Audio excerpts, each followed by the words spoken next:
En esta oportunidad vamos a hablar de los eh, distintos alimentos que tienen los animales disponibles para su consumo, ¿sí? Entonces, esta clase se va a llamar clasificación de alimentos y da continuidad a la serie de clases que estamos brindando a través de estos videos tutoriales. Vamos a clasificar los alimentos siguiendo la clasificación internacional que tiene que ver con los forrajes secos, pasturas, silajes y enolajes. A este gran grupo los vamos a llamar alimentos voluminosos y tienen que ver con que tienen una muy baja densidad, ¿sí? Respecto del otro gran grupo que tiene que ver con los concentrados. Los hay concentrados energéticos, proteicos, fuentes de vitaminas, minerales, y vamos a mencionar también un apartado que tiene que ver con los aditivos.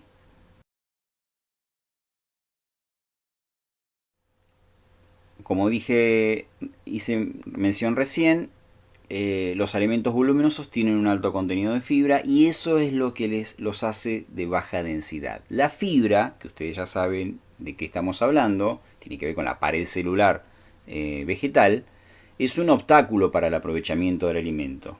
Si bien recuerdan de lo que venimos hablando, los rumiantes serían los únicos capaces de poder hacer uso de esta fibra gracias a la simbiosis que tienen con los microorganismos presentes en el rumen. Pero en el caso de un monogástrico, la fibra, la única función que tiene es acompañar y favorecer y básicamente es eso, favorecer la digesta, ¿sí? El continuo del alimento a lo largo del tracto digestivo. En el caso de los rumiantes, pues pueden extraer energía de esta fibra.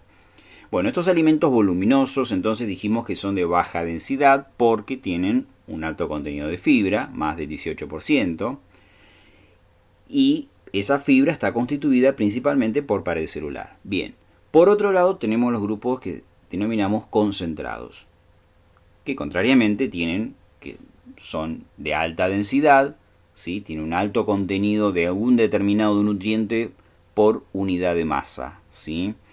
A su vez, tienen un bajo contenido de fibra.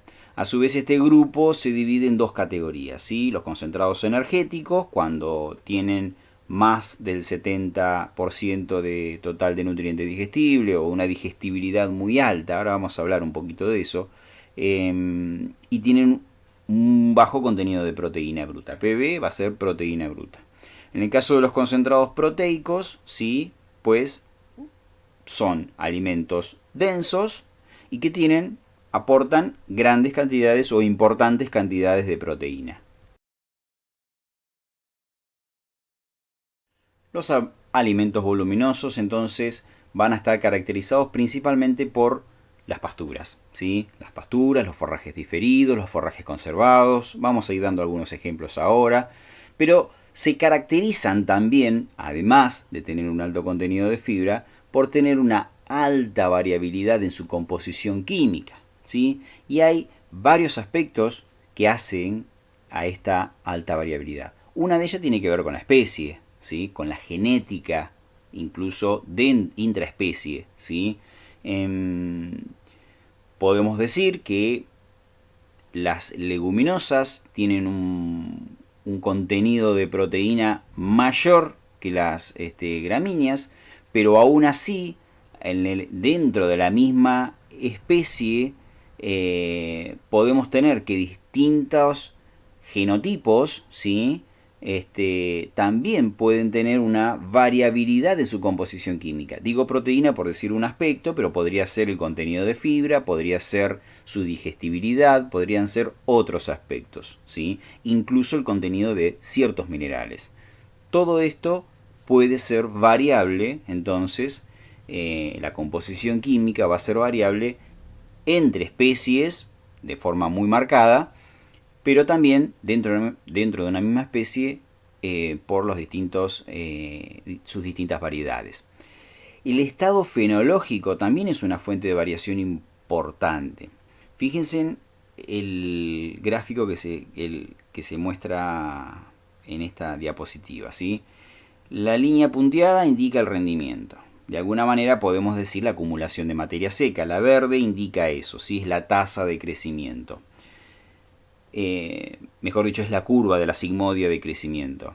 Esa lo que nos está indicando es la acumulación de materia seca. En tanto en cuanto avance el estado de madurez, se va acumulando más materia seca, o sea, se va acumulando más pared celular, más nutrientes que van absorbiéndose del suelo, los va fotosintetizando la planta y los va de alguna manera fotosintatos más nutrientes que extrae del suelo los va asimilando para formar la estructura propia que requiere la planta, ¿sí? Perdón, la línea azul de rayas discontinua indica el contenido de fibra como va en aumento. Y tiene sentido porque en tanto en cuanto avance la madurez de la planta, ¿sí?, se va depositando cada vez más fibra, se va aumentando el contenido de pared celular. Y eso tiene sentido porque es la pared celular la que le da sostén a la planta, ¿sí? Recuerden de cursos más introductorios en la carrera, en botánica, cuando se hablaba de pared primaria y pared secundaria, ¿sí? E incluso empieza a aparecer el aporte de lignina en estos casos.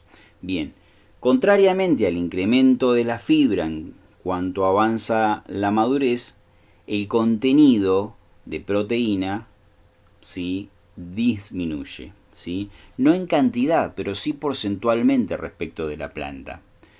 Y la digestibilidad también disminuye. La digestibilidad es un parámetro de eficiencia, ¿sí? Tiene que ver cuánto de lo que el animal consume, ¿sí?, queda retenido dentro del animal para transformarlo en algún precursor biológico, ¿sí? O transformarlo básicamente en tejido. En alguna otra clase, en un par de clases más, vamos a estar hablando con más detalle de este parámetro. Pero quedémonos con que es una medida de eficiencia, ¿sí? Estamos diciendo que un forraje que tiene una digestibilidad alta, ¿sí?, pues quiere decir que la mayor parte de ese alimento que es consumido queda retenido en el animal y se transforma en tejido. Mientras que un forraje de muy baja calidad, pensemos en alguna paja de trigo, cebada o lo que fuere, ¿sí?, que tiene muy baja digestibilidad, decimos que a priori podemos decir que de bajo valor nutricional, de baja calidad. Bueno, si tenemos un parámetro que lo queremos medir, la digestibilidad es uno de ellos, pues está relacionado ese tipo de alimentos con que es un alimento de muy baja digestibilidad. Quiere decir que por cada kilo que consume, si la digestibilidad es de un 40%, tan solo 400 gramos quedan retenidos en el animal, los otros 600 lo vamos a encontrar en las heces. Groseramente hablando, es esto, ¿sí? Bien. Este gráfico, por favor, ténganlo muy presente porque siempre se toma y a lo largo de toda la carrera guarda mucha relación e importancia. Las condiciones edáficas son otra fuente de variabilidad en la composición química de cualquier planta, ¿sí?, de cualquier forraje. ¿Por qué? Y porque tiene que ver la planta es arriba con lo que pudo extraer desde el suelo, ¿sí? Entonces, si tenemos un suelo que tiene una fertilidad física o química muy pobre, ¿sí?, porque es un suelo compacto, porque tiene muy pocos poros, porque tiene una materia orgánica prácticamente despreciable, no tenemos nitrógeno, y bueno, no esperemos que tengamos una planta de mucho vigor, que crezca demasiado, que produzca demasiado follaje, etc. Y consecuentemente su composición química tampoco va a ser que genere una planta de un gran valor nutricional, ¿sí?, comparativamente con otra que tal vez sea de la misma especie, la misma variedad y cortada en un estado fenológico semejante, ¿sí?, puede hacer que en un suelo con condiciones edáficas óptimas obviamente desarrolle mucho más y la composición química sea distinta, ¿sí? La composición botánica, pues también es otra variabilidad. Las hojas no tienen la misma composición química que los tallos, ¿sí? Y así podríamos seguir hablando, pero eh, cada segmento de la planta tiene una composición química particular, ¿sí? Las condiciones de confección y almacenamiento también son importantes y hacen a la variabilidad de su composición química, y esto lo guardamos para los forrajes conservados, ¿sí?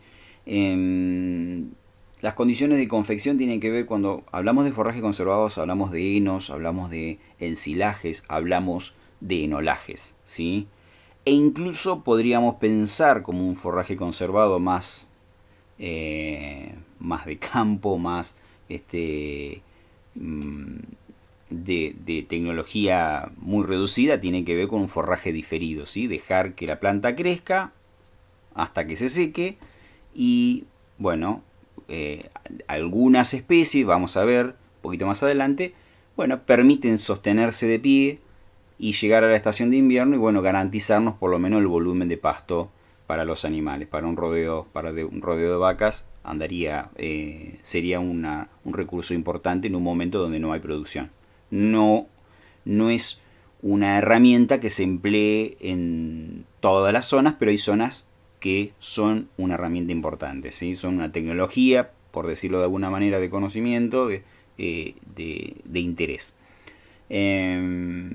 Las condiciones de confección, entonces digo, tienen que ver en la composición química, porque supongamos que estamos confeccionando un heno que debe deshidratarse, ahora vamos a ver, lo suficiente para que cuando lo compactemos no existan fermentaciones indeseables que desmejoren el valor, la composición química de ese alimento. Pues bueno, si no cubrimos, no tenemos ciertos recaudos, lo mismo en el periodo de almacenamiento, pues pueden cambiar drásticamente la composición química del material respecto del que le dio origen inicial a esa confección, ¿sí? Que vemos en pantalla, los que conocemos todo lo que tenga que ver con pastizales, pasturas naturales o naturalizadas. Algo en el taller de producción animal estuvimos hablando. Se suele hablar de forma coloquial, pasturas naturales, pastizales. Normalmente se trata de dejar a todas las especies nativas dentro de este estrato, que normalmente son especies nativas y que pueden convivir con alguna especie arbustiva, ¿sí? De lo que son por ahí las pasturas naturalizadas o el campo natural, que más bien hace referencia a lotes donde han sido agrícolas o lo son en determinado momento y guardan un descanso en el tiempo sin empleo de herramientas, y que en esos espacios donde ha habido una disrupción por parte del hombre en esos suelos, pues entonces empiezan a prosperar luego de un tiempo o algunas especies nativas o incluso algunas introducidas, semillas que vuelan y caen pero que no son nativas de ese lugar. A eso vamos a llamarlo campo natural. Pero en definitiva no deja de ser normalmente espacios extensivos, amplios, ¿sí? Donde muchas veces el volumen de pasto producido y la calidad del mismo no es competencia frente a lo que vamos a llamar pasturas cultivadas, que normalmente son pasturas que han sido seleccionadas por el hombre, que son cultivadas, o sea, son introducidas adrede, ¿sí? En los mejores lotes, en los lotes por ahí más aptos, ¿sí? Y que tienen la capacidad de producir mayor volumen de pasto, ¿sí? E incluso de mayor valor nutricional, ¿sí? No obstante, hay que remarcar que los pastizales naturales tienen, ¿sí? Todas las pasturas naturales tienen un valor inmensurable, porque son las que prosperan en regiones o en ambientes muy vulnerables, ¿sí? y que no podrían prosperar por ahí las pasturas cultivadas, que le harían antieconómico una producción en ese lugar y a su vez le dan sostenibilidad al sistema. ¿Sí? Hay ambientes donde son muy frágiles, vulnerables por diferentes razones, porque tienen una capa de tosca o algún impedimento que no le da profundidad en sus capas de suelo, y tal vez cuidar ese tipo de especies es mucho más importante que pensar voluntariamente intentar introducir especies cultivadas que sabemos de a priori que no van a dar un buen resultado agronómico.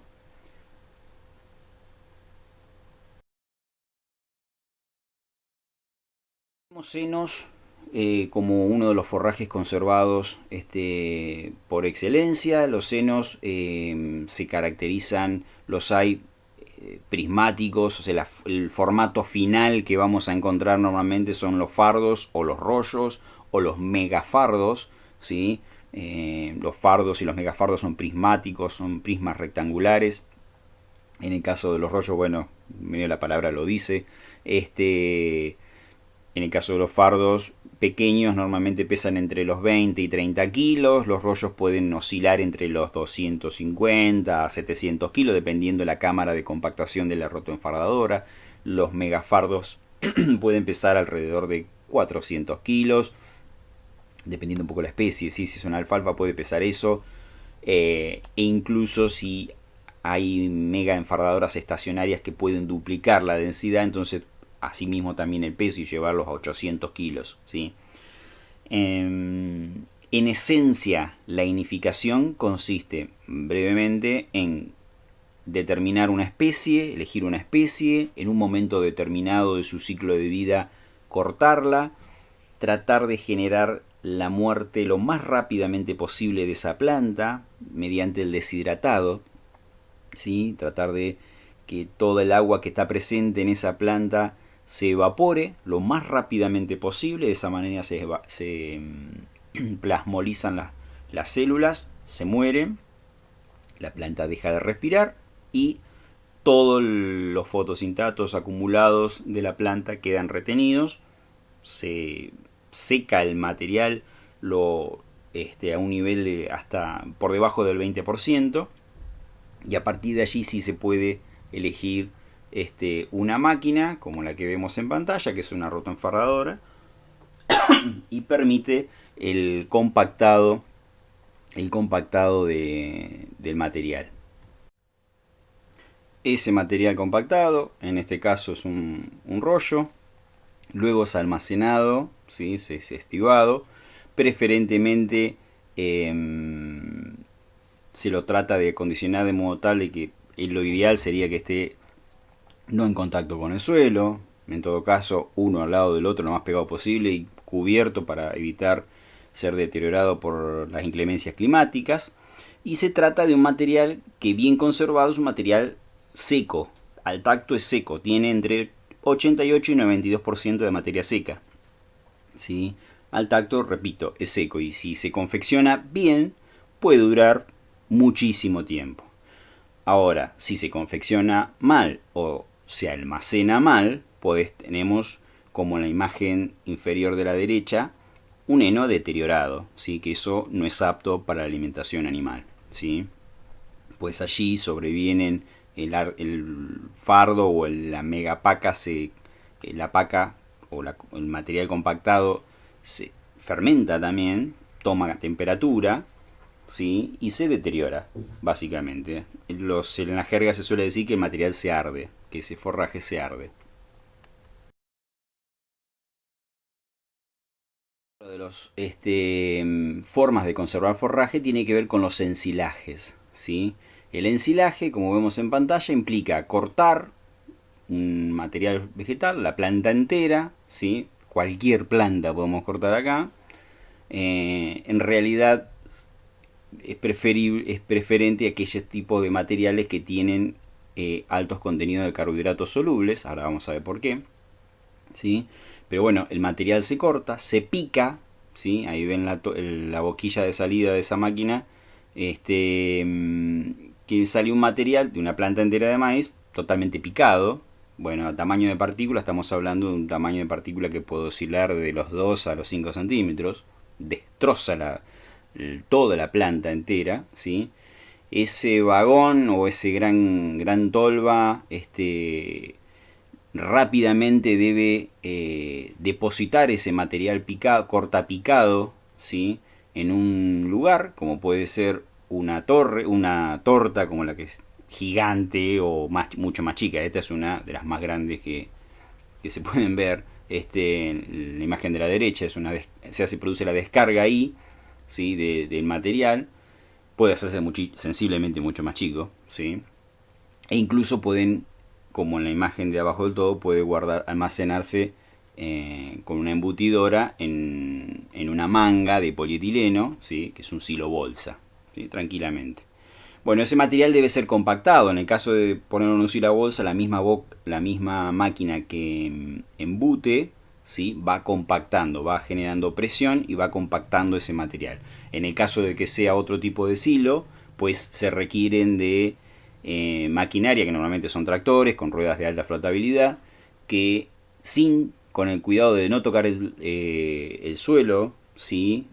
Solamente ir pisando el material y arriba, hacia adelante y hacia atrás continuamente, lo que va haciendo es compactando. ¿Y para qué compactar? Para eliminar el oxígeno presente en esa masa de forraje. ¿Y por qué quiero eliminar el oxígeno? Para generar anaerobiosis. ¿Y por qué? Porque los microorganismos que están presentes en las plantas, son anaeróbicos facultativos, ¿sí? En presencia de anaerobiosis se les generan las condiciones necesarias para fermentar. Y ahora bien, esos microorganismos están asociados a que son bacterias ácidos lácticos, o sea que en esas condiciones producen ácido láctico. El ácido láctico desciende el pH y si se mantiene la hermeticidad, la anaerobiosis, ¿sí? Y tenemos suficiente pH y el pH desciende a unos niveles que, dependiendo de la especie, pueden oscilar entre 3,8 a 4,5 más o menos, dependiendo un buen ensilaje de maíz puedes tener un pH de 3,8. Ese es un momento en el que se estabiliza la fermentación, o sea, los microorganismos dejan de producir y ese material puede perdurar largo tiempo, ¿sí? Este es el ensilaje. En microbiología lo van a trabajar, en pastura lo van a ver, en maquinaria van a volver a hablar sobre esto. Lo vamos a seguir manejando. Ahora bien, si no se dan las condiciones apropiadas, el material se deteriora. Si se rompe la hermeticidad, ¿sí? Se desencadenan otras fermentaciones, ¿sí? que generan el deterioro del material, porque empiezan a actuar otras bacterias, que normalmente son bacterias butíricas o bacterias clostridiales, que empiezan a descomponer el material. Utilizan ese sustrato y lo descomponen, para lo cual le cambia la composición química del forraje, lo que estábamos veniendo hablando. Bien, como venimos diciendo, entonces los ensilajes son una forma de conservación del forraje en húmedo, ¿sí? Nosotros al tacto percibimos que tiene un alto contenido de humedad. Tal es el punto que el rango de materia seca que tienen los ensilajes debiese rondar en condiciones normales entre 30 y 45% de materia seca. El complemento a 100 es agua. Por ello es que al tacto son muy húmedos. Si recuerdan, en el caso de los henos, son una forma de conservación de forraje en seco, ¿sí? 88-92% de materia seca. Tan solo un 10% entonces tendrían de agua. Es el agua que se encuentra adosada a los tejidos y perceptible a nuestro tacto, ¿sí? Si bien en la imagen las formas de que podemos almacenar los ensilajes son muy variadas. Acá tenemos en una imagen una bolsa de consorcio. Cumpliendo la misiva, que es tener un forraje que tenga carbohidratos solubles, o sea, sustrato es necesario para que las bacterias ácido lácticos puedan fermentar hacia ácido láctico, el mismo descender el pH, y esa es la forma de conservación, y generar un ambiente de anaerobiosis logrado a través de tener un material picado fino, compactado, expulsando el oxígeno gracias a la compactación, y generar una hermeticidad, una cámara hermética, generamos las condiciones de anaerobiosis necesarias para que los microorganismos puedan hacer su trabajo de fermentación anaeróbica. Con eso, entonces, esta técnica la podemos emplear en diversos formatos, diversos tamaños, ¿sí? Y algo intermedio es el enolaje. El enolaje emplea toda la maquinaria necesaria para la producción de henos, pero debe premarchitarse el material, no lográndose secar casi por completo, como en el caso de un heno, ¿sí? Que llega a menos del 20% de humedad para poder empezar a confeccionarlo, sino que la compactación debe producirse cuando el forraje ha alcanzado entre 50 y 60% de materia seca, o sea que ha perdido entre 40 a 50% de agua, ¿sí? En ese momento, de modo tal de garantizar carbohidratos solubles y un ambiente donde los microorganismos puedan fermentar, es que se compacta y se envuelve con un polietileno, generando hermeticidad y permitiendo que los microorganismos puedan fermentar. En este tipo de técnica suele emplearse en situaciones donde las condiciones meteorológicas no permiten, las condiciones climáticas no permiten desarrollar un buen heno o un buen ensilaje. Entonces el enolaje es una alternativa viable. No dura mucho más que un año, normalmente, tiene una vida útil acotada, pero es una herramienta para conservar los forrajes. Bien, tenemos también los que son los residuos de cosecha o agroindustriales, ¿sí? E incluso los forrajes diferidos. En la imagen que ustedes ven hacia la izquierda, ese es el campo Napostá, tenemos unos novillos que están pastoreando un sorgo diferido. Podría ser un sorgo diferido, un pasto llorón, un mijo diferido, o sea, podemos hablar de pasturas perennes, diferidas, o sea, que crecen, fructifican y se secan en su biomasa aérea. En el caso de que sean anuales, pues mueren, se fructifican, mueren, pero el alto contenido de fibra les permite mantenerse de pie. Desde el punto de vista del valor nutricional son malísimos, o sea, tienen muy bajo valor nutricional, son especies que en ese momento que ustedes ven en la foto, tienen un altísimo contenido de fibra y muy bajo contenido de proteína. Pero en ambientes como los que nos rodean, donde en el invierno, ¿qué sucede? No llueve, hace mucho frío, o sea que el desarrollo de los cultivos de invierno tal vez se ve enlentecido, máxime si los momentos de siembra de los verdeos de invierno se atardan, ¿no? O sea, supongamos cosas puntuales, como nos ha sucedido este año, pero es normal que muchas veces durante enero, febrero no llueva, ¿sí? Entonces, lo ideal, siempre se dice que sembrar los verdeos de invierno hay que hacerlo lo antes posible, mediados fines de febrero, primer quincena de marzo, pero si no llueve, no podemos sembrar en seco. O podemos sembrar, pero no van a ser, porque no se van a dar las condiciones para que germine y se implante bien ese cultivo, ese verdeo de invierno. Entonces terminamos tal vez sembrando en abril. Y si sembramos en abril, por cada día o semana que nos atrasamos en la siembra, nos atrasamos muchos más días al momento del primer pastoreo. Entonces tal vez sembramos en abril un verdeo, pero lo estamos pastoreando recién en agosto. Y en mayo, junio y julio, los animales que comen. Entonces ahí es donde cobran importancia, ¿sí?, este tipo de herramientas. Emplear, si es muy caro proveerse de un ensilaje o de henos, pues tal vez pensar proyectando, planificando hacia el futuro un cultivo como un sorgo forrajero, que lo pensamos diferir, sea una alternativa para una categoría de animales. No lo vamos a pensar para terneros de destete, pero puede cumplir un buen rol con en el rodeo de cría, o sea, para la vaca, para los animales adultos, que a su vez esto puede ir acompañado, a ver, no va a cubrir toda la demanda de energía y proteína del animal, pero vamos a cubrir una parte importante y tal vez con un poco de algún suplemento estratégico, de alguna suplementación estratégica que tal vez no es muy onerosa, podemos satisfacer la demanda nutricional del rodeo, ¿sí? Podemos pensar en residuos de rastrojos de cosecha, en este caso un rastrojo de maíz, de cebada, de lo que sea, ¿sí? O podemos pensar en residuos agroindustriales.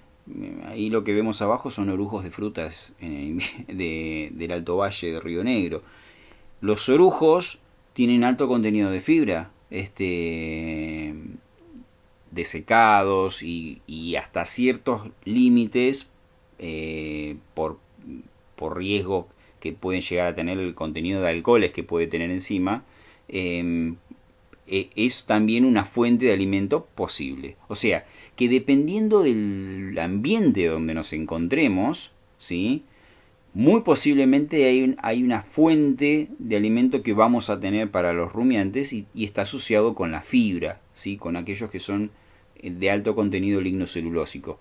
Tenemos que estar atentos a ver, dependiendo en el lugar, en el mapa donde nos ubiquemos o donde nos desarrollemos como profesionales, cuál es la fuente de alimento más cercana para el rodeo que tengamos y en función de eso pensar con qué otro alimento lo podemos llegar a combinar. Pero lo primero que tenemos que garantizar, sí, es proveer la cantidad de alimento en un rodeo antes que la calidad. Para la calidad tenemos otras herramientas para ir mejorándolo.